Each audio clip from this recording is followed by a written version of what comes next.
I was brought up in an Italian Catholic family. We all had big personalities. My dad worked 3 jobs to support us, and my grandfather filled in like a dad to us. He was a big influence in my life. When I was 7 years old, my grandfather took me into the backyard and taught me how to pitch and play softball, and I loved it. I played softball, volleyball, basketball, football, you name it, and I played it. And my grandfather was my cheerleader. He encouraged me at every turn. When I was 14 years old, my grandfather suddenly died. We were all devastated. I remember watching them take him out in a body bag, and I just didn't understand. It was the first time I had faced death. I was angry. I told God I hated him. And I was instantly sorry for saying such a thing, and I told God I was sorry, but I continued to feel guilty because deep in my heart I thought I had committed the unpardonable sin.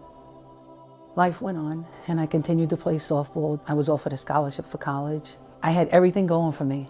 I was well liked. I made MVP and Golden Glove my freshman year. I excelled at everything. I made all city, and then finally my dream was coming true. I was invited to play on the women's Olympic trial team. Fresh out of college, I got a job in the medical field. I really loved it. I always wanted to help people, and I was doing exactly that. Everything was going great.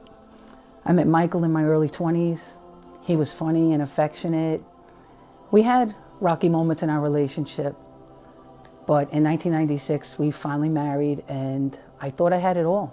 I had a new husband, a great job, house, a car, my softball, money, the hopes for a future family, and my health, or so I thought.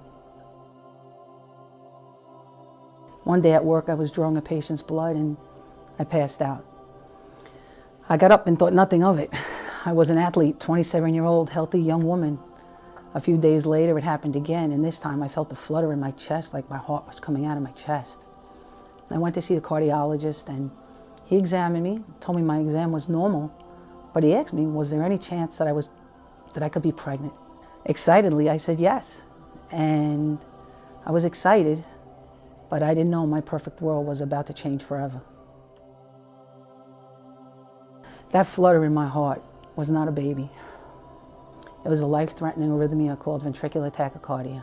My heart was beating 280 to 300 beats a minute erratically, and they rushed me to the hospital. I was put in CCU, and my life just became a whirlwind from there. My doctors told me I needed to have a defibrillator implanted in my chest. They said I could just flatline and die. One doctor said I should be dead 10 times over with all the sports and exercise I was doing. I was just devastated.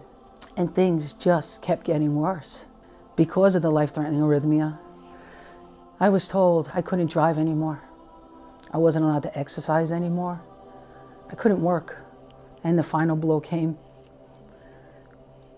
when the doctor said that I couldn't have children, that it would kill me or the baby or both. And it got worse.